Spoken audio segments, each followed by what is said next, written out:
우리는 휴가철이 되면 일상에서 벗어나 자유로운 곳을 찾아 떠나고 싶어 합니다. 그리고 많은 이들이 휴가 하면 바다를 가장 먼저 떠올리고는 하죠.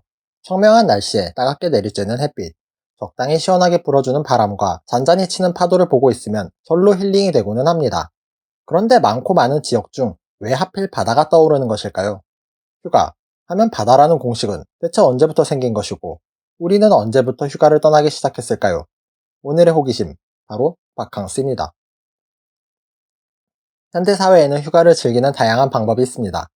평소에 하고 싶었지만 시간이 없어 하지 못했던 취미생활이나 맛있는 음식을 먹으러 찾아다니기도 하고, 누군가는 가까운 산이나 계곡으로, 또 누군가는 비행기를 타고 먼 외국에서 배나 하나만 달랑 맨 채 여행을 떠나기도 합니다. 활동적인 걸 원치 않는 사람들은 도심 속에서 문화생활을 하거나 호텔의 서비스를 제공받으며 그냥 쉬기도 하죠. 그마저도 싫은 사람들은 그냥 집에서 쉬기도 하고요. 이렇게 사람들은 다양한 방식으로 휴가를 즐기지만, 휴가라는 단어를 듣는 순간 우리 모두의 머릿속에서 번뜩이며 지나가는 풍경이 하나 있습니다. 바로 맑은 날씨에 평화로운 풍경이 펼쳐진 해변 말입니다.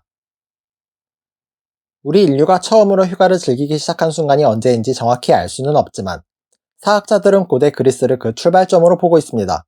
물론 그 전에도 바빌론의 공중정원이나 이집트의 피람세스 같은 왕족들을 위한 여름 궁전이 있기는 했지만, 그러한 곳들은 더위를 피해 시원한 곳에서 업무를 보는 곳이었지 휴가를 보내기 위한 공간은 아닙니다. 당시 그리스의 상류층들은 더운 여름이 되면 일상에서 벗어나 특별한 활동을 하고는 했는데, 그들은 야외 극장에 모여 스포츠를 즐기거나 가장 신성한 땅이었던 델포이에 모여 종교의식에 참여하는 등의 방식으로 여름을 나곤 했습니다. 하지만 현대적 의미의 바캉스를 보낸 건 그 이후에 등장한 로마인들이었습니다.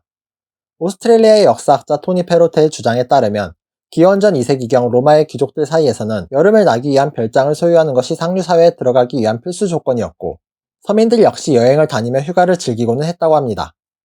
당시 로마는 인류 최초로 명절이라는 개념을 도입해 시민들이 휴일을 보낼 수 있게 했고, 강력한 군사력으로 산적과 해적들을 토벌하여 제국 내부의 치안을 다졌습니다.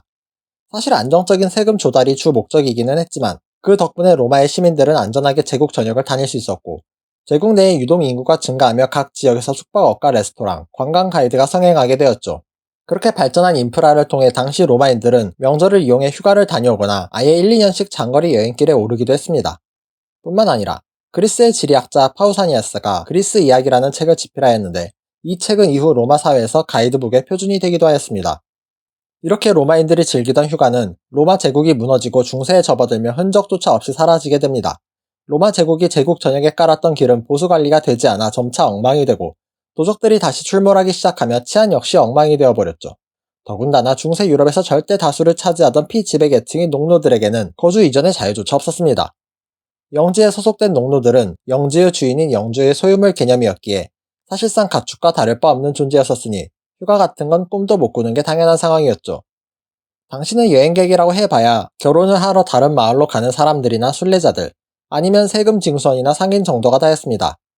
그래도 비록 여행을 다니는 이들은 없었지만 중세시대에도 휴일은 존재했습니다. 중세의 휴일은 당시 지배적인 문화였던 기독교와 관련이 있는데, 주연절이나 부활절, 각 지역 성인들의 축일과 같은 날을 기념일로 지정해 축제를 즐기고는 했습니다. 하지만 현대적 의미의 휴가는 아니었죠.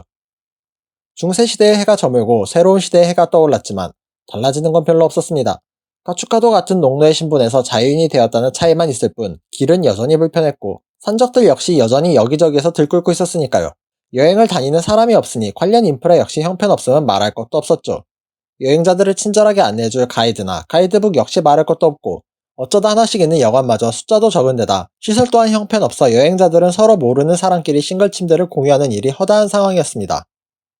이렇게 오랜 세월 동안 인류는 휴가라는 개념조차 모른 채 살아오다 17세기 말에 이르러서야 영국의 귀족들을 중심으로 조금씩 변화의 바람이 불기 시작합니다. 당시 문화적으로 낙후되어 있던 영국의 귀족들은 자신의 뒤를 이을 후계자의 식견을 넓히고 선진 문물과 예술을 배우게 하기 위해 여행을 보냈는데, 이것이 바로 그랜드 투어입니다. 아테네나 이집트를 돌며 식견을 넓히고 학문을 배우는 등 고대 로마 귀족들의 문화였던 그랜드 투어를 부활시킨 영국의 귀족들은 당시 문화예술의 중심지였던 파리를 지나 자신들이 배우고자 했던 그랜드 투어 문화의 시초인 로마를 종점으로 하는 게 일반적이었습니다. 하지만 아직까지도 치안 문제는 힘있는 귀족들에게조차 골머리였던 만큼 여러 사람들이 후계자와 동행하였고, 현금 대신 영국은행의 차용증을 가지고 현지 은행에서 대출을 받는 식으로 여행 자금을 충당했습니다. 거기에도 안심하지 못한 귀족 부모들은 자신들의 인맥 네트워크를 총동원해 아이들을 지원할 현지 귀족들을 물색하고는 했습니다. 이러한 그랜드 투어 문화는 금세 다른 나라 귀족 사회에까지 퍼져나가기 시작했고 18세기에 이르러서는 유럽 귀족들이 상류 사회에 어울리기 위한 기본 소양으로 자리 잡게 되었죠. 로마 멸망 이후 특권층만의 문화였던 휴가는 19세기에 이르러 새로운 국면으로 접어들게 됩니다. 벨 에포크, 그레이트 브리타니카 같은 황금기를 맞이한 유럽 국가들은 일부 특권층만의 문화였던 휴가가 아닌 다수의 서민들도 본격적으로 휴가를 즐기는 문화가 생겨나기 시작했죠. 산업혁명으로 인해 경제가 급속도로 성장하고 산업자본주의의 등장으로 공장을 소유한 신흥 자본가들이 등장하기 시작했으며 철도의 발명으로 도시에 신선한 음식을 매일같이 공급하는 게 가능해지면서 도시화가 가속화되고 직업의 전문화로 중산층이 늘어났으며 쉬지 않고 공장을 돌리기 위해 교대 근무가 체계화되면서 노동자 계급 역시 여가 시간을 가질 수 있게 되었습니다. 뿐만 아니라 일부 숙련된 노동자들은 토요일 오전까지만 일을 하였는데 이때부터 주말이라는 개념이 생겨나게 됩니다. 사실 이 전까지만 해도 노동자들은 지금처럼 토요일이 아닌 월요일에 일을 쉬었습니다. 노동자들은 월요일에 일을 쉬기 위해 화요일부터 토요일까지 몰아서 일을 하고 일요일에 쉬며 체력을 회복한 후 월요일에 여가를 즐겼습니다. 이를 세인트 먼데이, 성월요일이라 부릅니다. 당시 사람들에게는 월요병이 아닌 화요병이 있었던 셈이죠. 하지만 노동자들이 투개와 도박 같은 세속적이고 폭력적인 여가 생활을 보내는 것에 대한 불만과 상품 생산 효율의 하락, 그리고 주일 예배에 더 많은 성도들이 참석하기를 원했던 종교계와 노동조합은 비공식적으로 쉬는 월요일이 아닌 토요일 오후에 제도적으로 휴일이 도입되도록 노력했고, 그렇게 월요일 대신 토요일에 쉬는 관행이 자리 잡게 됩니다. 하지만 주말이라는 제도가 완전히 자리 잡기까지는 2세기 가까이가 더 지난 20세기 말이 되어서야 제도적으로 정착을 하게 됩니다. 이렇게 토요일 오후가 공식적인 휴일로 지정되며 돈 냄새를 맡은 사업가들은 각종 레저 사업과 문화 사업에 투자를 하기 시작했죠. 이들은 토요일 오후에 여가를 즐기는 사람들을 위해 할인된 가격을 제공하거나 기존에는 월요일에 열던 공연도 토요일로 바꿨고, 무엇보다 축구 경기를 노동자들이 쉬는 토요일 오후에 맞춰 열기 시작하면서 이때부터 본격적인 축구 열풍이 불기 시작했습니다. 이렇게 사람들이 여가를 보낼 시간과 경제력을 구비하게 되었을 뿐만 아니라 교통의 발전 또한 당시 제도와 맞물리며 바캉스 문화의 확대에 큰 기여를 하게 됩니다. 영국은 1830년 9월 15일 세계 최초로 맨체스터, 리버풀 구간의 여객철도 개통을 시작으로 여러 노선들이 개통되어 노동자들도 먼 지역으로 당일치기 휴가를 다니기 시작하였고, 1838년 4월 8일 영국 브리스톨과 뉴욕 간을 연결하는 최초의 전기 여객 증기선 SS 그레이트 웨스턴을 시작으로 전기 여객편이 늘어나자 자본가들 역시 귀족들의 그레이트 투어를 본따 배를 타고 해외로 여행을 다니거나 가까운 해안에 있는 호텔에 머물면서 휴가를 보내기 시작했습니다. 이렇게 관광업이 활성화되기 시작하자 영국 관광청은 영국 해변을 이국적인 장소인 것처럼 홍보하기 시작했고, 자본가들은 본머스, 브라이튼, 블랙풀 같은 해변을 휴양지로 개발하기 시작합니다. 이렇게 해변가에 관광객이 몰리기 시작하자 아이스크림이나 캔디 같은 상품을 팔거나 인형극이 열리는 등 상업 역시 활성화가 되기 시작하며 본격적으로 해변가가 핫한 휴양지로 각광받기 시작했습니다. 이러한 변화 속에서 19세기 초까지 이어지던 그랜드 투어 문화는 점차 사라지고 귀족들 사이에서는 자신들과 다른 계층 간의 구별을 위해 새로운 휴가 문화가 자리 잡기 시작했습니다. 이번에도 역시 고대 로마의 귀족 문화를 따라 별장을 지어놓고 그곳에서 편히 쉬는 것이었죠. 힘들고 위험하며 교육적 목적이 강했던 그랜드 투어와는 달리 별장에서 쉬는 휴가 문화의 핵심 가치는 아무런 일도 하지 않는 것이었습니다.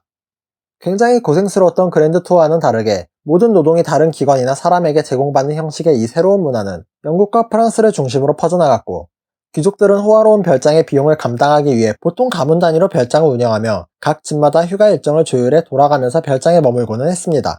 이러한 별장들은 그 안의 구조마저 로마인들의 별장을 본따 여러 시설들이 들어섰는데, 이때 등장한 문화 중 하나가 바로 스파입니다.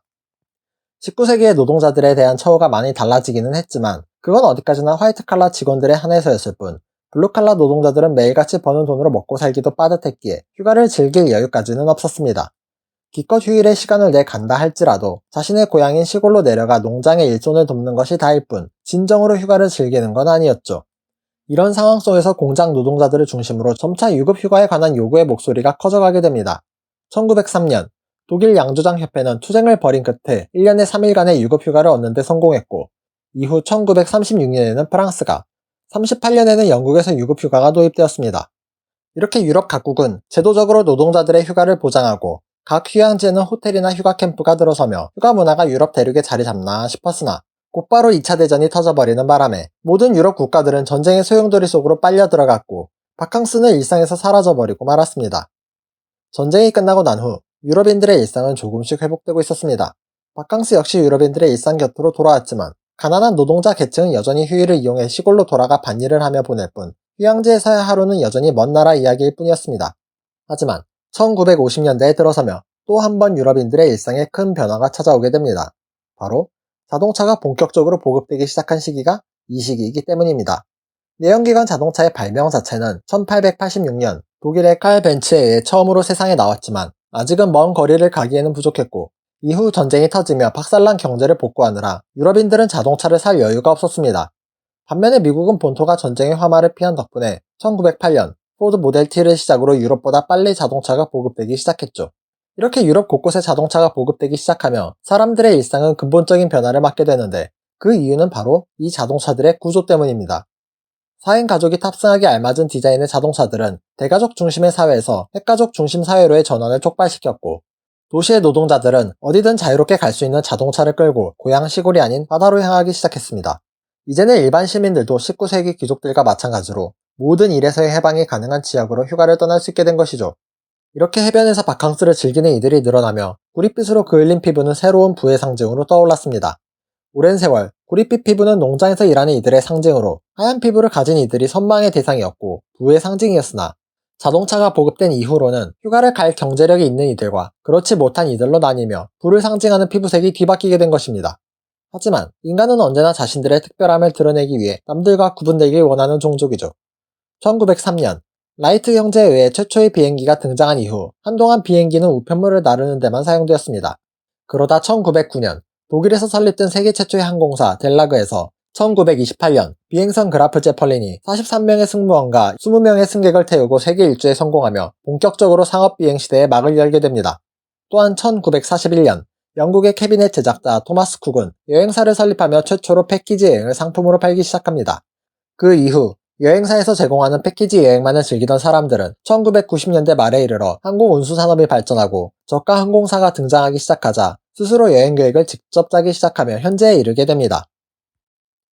17세기 말 영국 귀족들이 선진 문물의 학습을 목표로 출발했던 그랜드 투어로 시작된 휴가 문화는 남국의 이국적인 풍경과 모든 것이 구비된 패키지 여행을 지나 이제는 남들이 모르는 보석 같은 장소를 찾아서 사람들은 지금도 여행을 나서고 있습니다.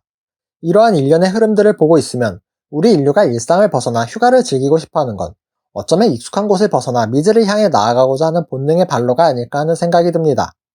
그렇다면 다음 세대의 우리 인류는 과연 어디에서 바캉스를 보내게 될까요? 과연 우리 인류가 찾아낼 또 다른 세계는 어디가 될 것인지 기대감과 호기심이 피어나는 주제였습니다.